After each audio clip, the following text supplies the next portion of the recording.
ठाण्यातील मुंब्रा बायपास जवळच्या शिवाजीनगरमध्ये गोळीबार झाल्याची घटना समोर आली आहे। लाल किल्ला या ठिकाणी गोळीबार झाला असून जुन्या वादातून गोळीबार झाल्याची माहिती मिळाली आहे।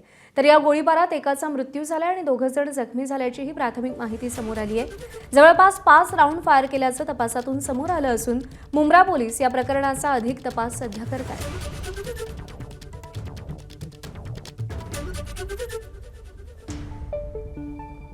मुंब्रा पोलीस ठाण्याच्या हद्दीत सकाळी 11:30च्या सुमारास गोळीबार झाल्याची घटना आपल्याला समोर येत आहे। सुमनताई हिंदी प्राथमिक शाळेच्या इथे कैलासनगर या ठिकाणी जयनंदन शिवानंदन नायर हे 51 वर्षीय हा जो मुलगा आहे त्यांनी हा गोळीबार केलेली आहे। त्याची एक मानलेली बहीण त्या अनुशेख या ठिकाणी राहत होती। त्याच्या छेडछाड झाली होती आणि त्याच वादातून या ठिकाणी हवेत 3 राऊंड फायर झालेले आहेत आणि त्यासोबतच आपण जर पाहिलं की या फायरिंगमध्ये 3 जणांवर ही फायरिंग झालेली आहे। त्यामधून अब्दुल शेख हा या फायरिंगमध्ये मयत झालेला आहे आणि याच ठिकाणी संपूर्ण घटनास्थळी मुंब्रा पोलीस असेल, फॉरेन्सिकची टीम असेल या ठिकाणी दाखल झालेली आहे। या ठिकाणी जे गोळीबार झालेले त्याचा नमुन्याचे तपास या ठिकाणी करतायत